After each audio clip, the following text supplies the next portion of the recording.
pelaku usaha senantiasa didasarkan pada adanya perjanjian yang menimbulkan hak dan kewajiban bagi para pihak. Salah satu bentuk perjanjian yang paling mendasar adalah tukar-menukar barang atau jasa. Nah, ini adalah merupakan bentuk perwujudan asas konsensualisme dan asas kebebasan berkontrak sebagaimana diatur dalam Undang-Undang Hukum Perdata.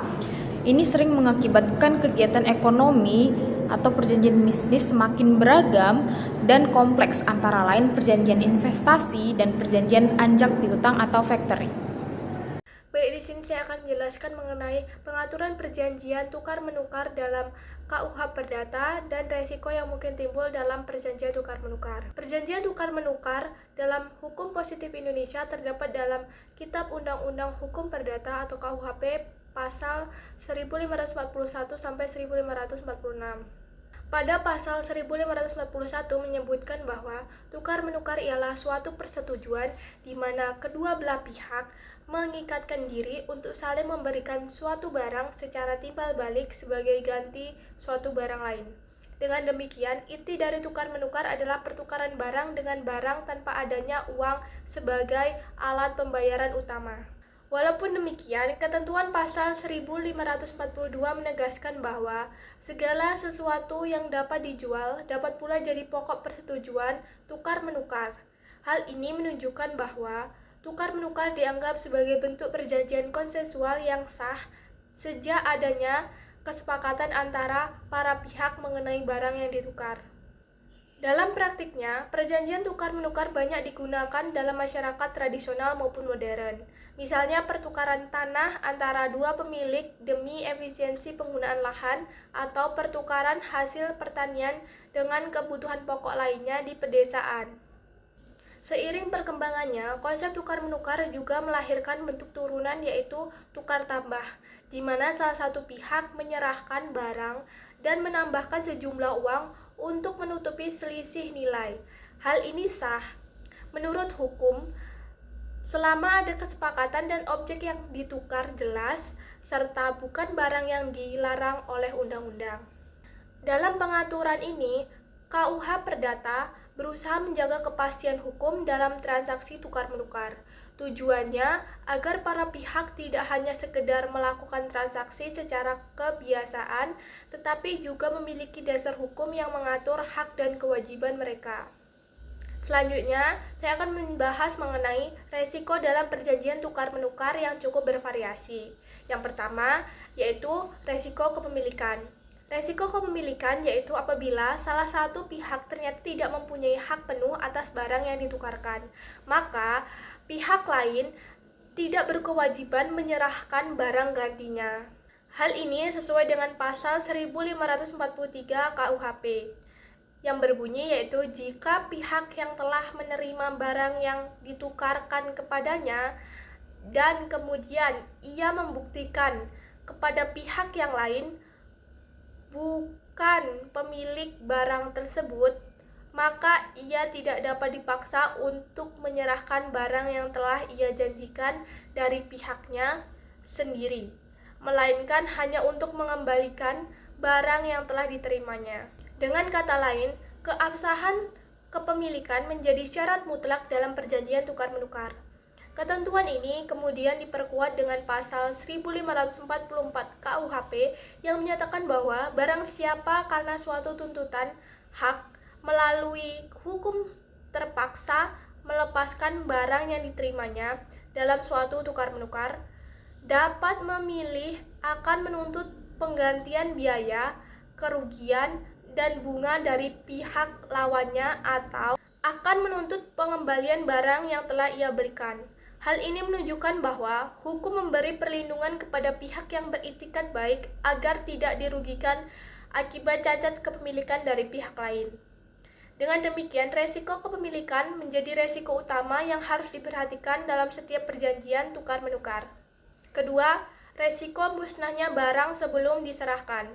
Hal ini diatur dalam pasal 1545 KUHP yang menyatakan bahwa jika barang tertentu yang telah dijanjikan untuk ditukar musnah di luar kesalahan pemiliknya, maka persetujuan dianggap gugur dan pihak yang telah memenuhi persetujuan dapat menuntut kembali barang yang telah ia berikan dalam tukar-menukar.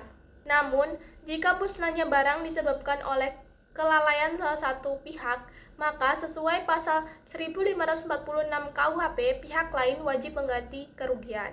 Dengan aturan ini, KUH Perdata memberikan keadilan dan pembagian resiko antara para pihak. Selain itu, terdapat pula resiko praktis lain seperti perbedaan nilai barang yang ditukar, yang bisa menimbulkan ketidakadilan atau adanya cacat tersembunyi pada barang yang baru diketahui setelah transaksi berlangsung.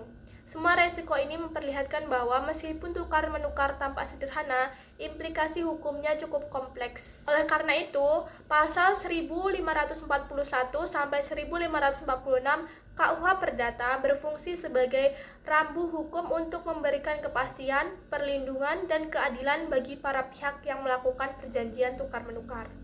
Baik, selanjutnya saya akan menjelaskan pengertian dan jenis-jenis investasi. Investasi merupakan suatu bentuk komitmen dalam mendapatkan sejumlah dana dengan harapan memperoleh keuntungan di masa mendatang. Menurut Somenov dan Faslu 2013, investasi dapat dibedakan menjadi beberapa jenis berdasarkan beberapa aspek berikut. Yang pertama, berdasarkan objek investasi, dapat dibedakan menjadi dua, yaitu investasi real, adalah penanaman modal pada aset nyata seperti tanah, bangunan, dan mesin. Lalu, investasi finansial, penanaman dana pada aset keuangan seperti saham dan obligasi. Lalu, adapun berdasarkan jangka waktu terbagi juga menjadi dua, yaitu investasi jangka pendek dan investasi jangka panjang. Berdasarkan investasi jangka pendek merupakan investasi yang dilakukan kurang dalam 1 tahun, sedangkan investasi jangka panjang memiliki jangka waktu lebih dari setahun. Lalu, adapun berdasarkan tujuan, dibagi menjadi dua, yaitu investasi pertumbuhan dan investasi pendapatan. Investasi pertumbuhan bertujuan untuk meningkatkan nilai aset dalam jangka panjang, sedangkan investasi pendapatan bertujuan untuk memperoleh pengalihan rutin seperti bunga atau dividen. Lalu, adapun berdasarkan kepemilikan, terbagi menjadi dua, yaitu investasi individu atau individual investment, investasi yang dilakukan perorangan, dan investasi kolektif atau institutional investment, investasi yang dilakukan oleh lembaga seperti perusahaan, bank, atau dana pensiun. Baik, yang selanjutnya adalah fungsi perjanjian investasi. Itu ada fungsi utama. Yang pertama itu adalah kepastian hukum. Jadi di sini mereka memberi jaminan hukum kepada para investor dan negara penerima investasi. Yang kedua itu adalah perlindungan hukum. Di sini mereka melindungi hak aset investor dari tindakan yang sewenang-wenang.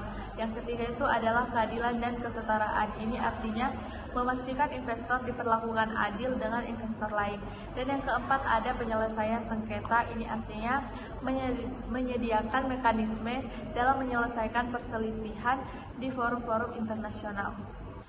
Yang kedua itu adalah bentuk perlindungan yang mencakup yang pertama hak repatriasi, yang artinya investor berhak mengembalikan keuntungan dan juga modal ke negaranya. Yang kedua itu adalah perlakuan adil dan juga setara, artinya investor diperlakukan wajar tanpa adanya diskriminasi. Yang ketiga adalah perlindungan dan nasionalisasi, artinya melarang pengambilan aset tanpa kompensasi yang layak. Dan yang terakhir atau yang keempat adalah harmonisasi hukum, yang artinya menyelaraskan hukum nasional dengan standar internasional melalui perjanjian investasi bilateral. Nah, di sini saya akan menjelaskan poin yang kedua, yaitu perlindungan hukum dalam perjanjian investasi. Perlindungan hukum yang diberikan terbagi atas dua, yaitu yang pertama perlindungan hukum preventif, di mana perlindungan ini diberikan sebelum terjadinya sengketa. Contohnya yang pertama, peraturan yang jelas sebelum adanya perjanjian. Yang kedua, pengawasan pemerintah. Yang ketiga, standar hukum internasional yang harus dipatuhi. Tujuannya untuk mencegah terjadinya pelanggaran atau ketidakadilan sejak awal. Kemudian yang kedua itu adalah perlindungan represif, di mana perlindungan yang diberikan ini adalah setelah terjadinya sengketa atau pelanggaran. Contohnya yang pertama, penyelesaian melalui arbitrase internasional. Yang kedua, pengadilan. Yang ketiga, mekanisme kompensasi. Ini merupakan upaya korektif untuk mengatasi masalah dan memberikan keadilan bagi pihak yang dirugikan.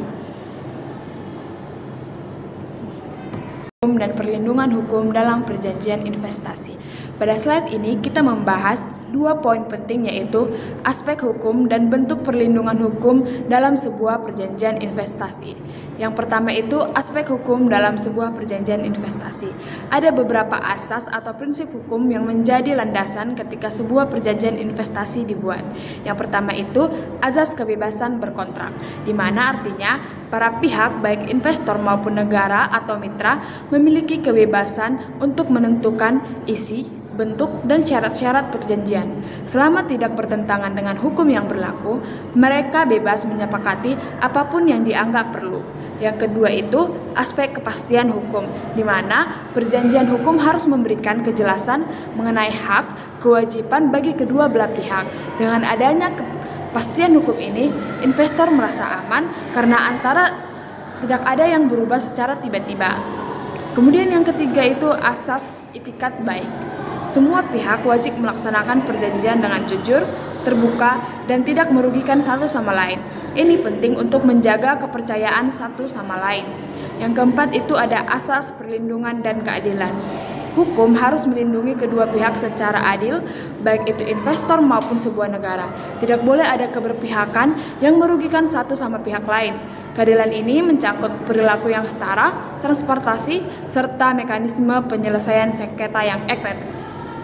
Dasar hukum dan pengaturan anjak piutang atau factoring di Indonesia. Anjak piutang atau yang disebut juga factoring adalah suatu bentuk kegiatan bisnis di mana suatu perusahaan atau entitas itu membeli piutang dari perusahaan lain dengan harga diskon.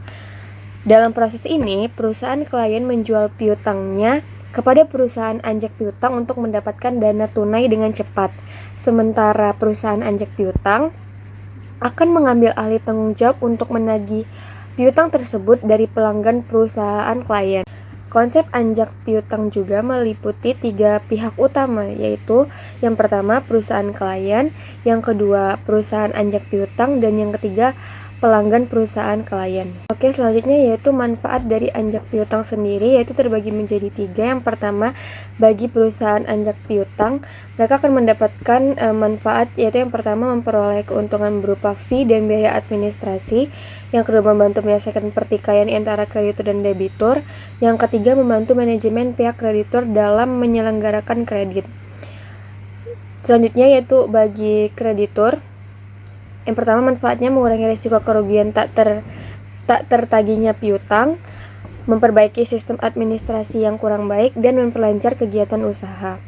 Sedangkan dari debitur yaitu dapat peningkatan penjualan, yaitu melalui jasa pembiayaan klien bisa melakukan dengan cara kredit dalam penjualannya. Yang kedua, kelancaran modal kerja merupakan klien yang memungkinkan jasa anjak piutang untuk mengubah piutangnya yang belum pernah habis masa ke dana tunai dengan metode langkah yang efisien dan cukup mudah sehingga sangat efisien. Berdasarkan uraian di atas, dapat disimpulkan bahwa pengaturan perjanjian tukar menukar dalam KUH Perdata pasal 1541 sampai 1546 memberikan dasar hukum yang jelas mengenai hak dan kewajiban para pihak, sekaligus perlindungan terhadap risiko yang mungkin timbul seperti masalah kepemilikan, musnahnya barang, maupun kerugian akibat cacat tersembunyi. Perjanjian ini menegaskan kepentingan kepastian hukum dan keadilan dalam praktik transaksi sederhana sekalipun. Sementara itu, perjanjian investasi memiliki peran yang lebih luas baik dalam konteks nasional maupun internasional. Fungsinya meliputi jaminan kepastian hukum, perlindungan hak investor, keadilan, serta sarana penyelesaian sengketa. Aspek hukum seperti asas kebebasan menjadi prinsip penting yang mengikat para pihak. Perlindungan hukum yang diberikan baik preventif maupun represif memastikan bahwa kegiatan investasi dapat berjalan adil, transparan, dan memberikan manfaat ekonomi jangka panjang.